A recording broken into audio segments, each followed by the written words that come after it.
জয় যিশু। প্রথম পাঠ, শিষ্যচরিত, 14 অধ্যায়, 5 থেকে 18তম পদ।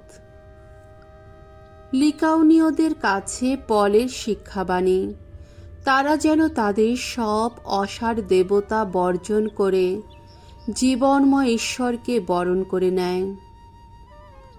ইকনিয়ম নগরে সমাজ নেতাদের সঙ্গে একজোট হয়ে একদল বিজাতীয় এবং ইহুদি তখন প্রেরিতদের ওপর হামলা করতে, পাথর ছুঁড়ে তাদের মেরে ফেলতেই উদ্যোগী হল।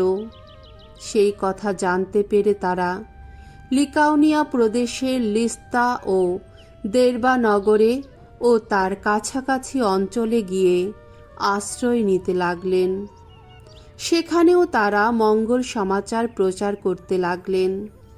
লিস্তা নগরে এমন একজন লোক ছিল যে জন্মখঞ্জ। তার পায়ে একটুও জোর ছিল না। সে জীবনে কোনোদিন হেঁটে বেড়ায়নি। ধর্মসভায় বসে সে একদিন পলের উপদেশ শুনছিল। পল একবার তার দিকে তাকিয়ে দেখলেন। আরোগ্য লাভ করার মতো খ্রিস্ট বিশ্বাস তার মধ্যে রয়েছে বুঝতে পেরে তিনি উচ্চ কণ্ঠে বললেন, ওঠো, পায়ে ভর দিয়ে সোজা হয়ে দাঁড়াও। তখনই সে কিনা এক লাফে উঠে হাঁটতে লাগল। পলের এই কাজ দেখে সেখানে ভিড় করা মানুষেরা লিকাউনীয় ভাষায় জোর গলায় বলাবলি করতে লাগল, মানুষের বেশ ধরে দেবতারাই আজ আমাদের কাছে নেমে এসেছেন। তারা বার্নাবাসের নাম দিল জিউস, আর প্রধান বক্তা বলে পলের নাম দিল হারমিস। নগরদ্বারের ঠিক বাইরে জিউসের যে মন্দিরটি ছিল, তার পূজারী তখন তরুণদ্বারে নিয়ে এলো কয়েকটি বৃষ এবং কিছু ফুলের মালা। তার ইচ্ছা ছিল সে এবং সমবেত লোকেরা একসঙ্গে মিলে এই বৃক্ষগুলিকে বলি দেবে। কিন্তু প্রেরিতদূত বার্নাবাস ও পল এই কথা শুনে প্রতিবাদের ভঙ্গিতে নিজেদের পোশাকটা একবার ছিঁড়ে দিলেন এবং জনতার মধ্যে ছুটে গিয়ে চিৎকার করে বললেন, এ কি, তোমরা কি করছো? আমরাও তো মানুষ, তোমাদের মতোই রক্ত মাংসের মানুষ। শোনো, তোমাদের কাছে আমরা এসেছি এই মঙ্গলবাণী শোনাতে।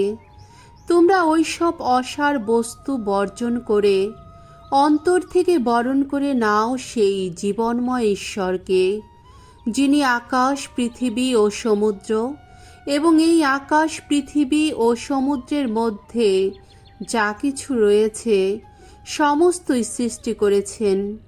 অতীতকালে যুগে যুগে তিনি সমস্ত জাতিকে আপন আপন পথে চলতে দিয়েছিলেন।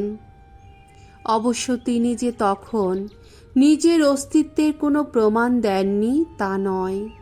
তিনি তো নানা মঙ্গলময় কাজই করে এসেছেন।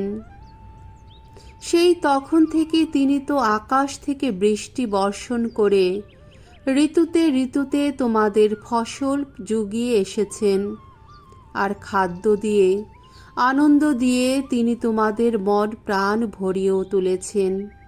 এই কথা বলে প্রেরিতদূতেরা কোনো রকমে জনতাকে থামালেন, যাতে তারা তাদের উদ্দেশ্যে কোনো বলি উৎসর্গ না করে। প্রভুর বাণী। ঈশ্বরকে ধন্যবাদ। সাম সঙ্গীত 115, 1 থেকে 4 পদ, 15 থেকে 16তম পদ। ধুয়ো, আমাদের নয় প্রভু, আমাদের নয়, যা কিছু মহিমা সবই তোমারই, শুধু তোমারই। ওগো ভগবান, আমাদের নয়, ওগো আমাদের নয়, নিজের নামই করো মহিমা মণ্ডিত। তুমি যে বিশ্বস্ত, আহা কৃপাময় তুমি। বিজাতীয়রা কেনই বা বলবে এই কথা, কোথায় হে, কোথায় সে ওদের ঈশ্বর? আমাদের ঈশ্বর তো স্বর্গলোকেই রয়েছেন, যা তিনি করতে চান তাই তো করেন।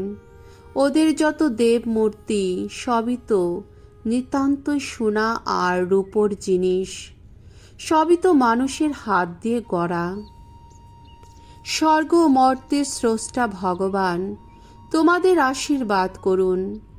স্বর্গধাম ভগবানেরই ধাম, কিন্তু এই পৃথিবী তিনি দিয়েছেন মানুষেরই হাতে। বাণী বন্দনা। জয় মৃত্যুঞ্জয়, জয় তোমারই জয়। পবিত্র আত্মা এসে তোমাদের সবই শিখিয়ে দেবেন। যা কিছু বলেছি আমি মনে করিয়ে দেবেন তিনি সেই সব কথা। যোহন রচিত মঙ্গল সমাচার 14 অধ্যায় 21 থেকে 26তম পদ। সেই সহায়ক, সেই পবিত্র আত্মা যাকে পিতা আমার নামে পাঠাবেন, তিনি তোমাদের সব কিছুই শিখিয়ে দেবেন। অন্তিম ভোজের সময় যিশু তার শিষ্যদের এই কথা বললেন। আমার সব আদেশ পাবার পর যে তা পালন করে সেই তো আমাকে ভালোবাসে, আর যে আমাকে ভালোবাসে সে আমার পিতার ভালোবাসা পাবেই। আমিও তাকে ভালোবাসব এবং তার কাছে আত্মপ্রকাশ করব। তখন জুদা ইস্কারিয়ত নয়, অন্য জুদা যিশুকে বললেন, প্রভু, আপনি কেন আত্মপ্রকাশ করবেন শুধু আমাদেরই কাছে, সংসারের কাছে নয়? যিশু উত্তর দিলেন, যে আমাকে সত্যি ভালোবাসে সে আমার বাণী মেনে চলবে।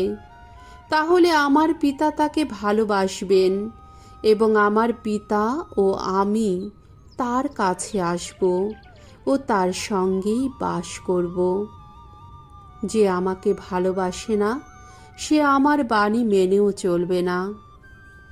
আর একটি কথা, তোমরা এই যে বাণী এখন শুনছ তা আমার নিজের বাণী নয়, বরং আমার পিতা যিনি আমাকে পাঠিয়েছেন তারই বাণী। তোমাদের সঙ্গে থাকতে থাকতে আমি তোমাদের এসব কথা বললাম, কিন্তু সেই সহায়ক, সেই পবিত্র আত্মা যাকে পিতা আমার নামে পাঠাবেন, তিনি তোমাদের সব কিছুই শিখিয়ে দেবেন এবং যা কিছু আমি তোমাদের বলে গেলাম তা তিনি তোমাদের মনে করিয়েও দেবেন। প্রভুর মঙ্গলময় বাণী। খ্রিস্ট প্রভু তোমার প্রশংসা হোক।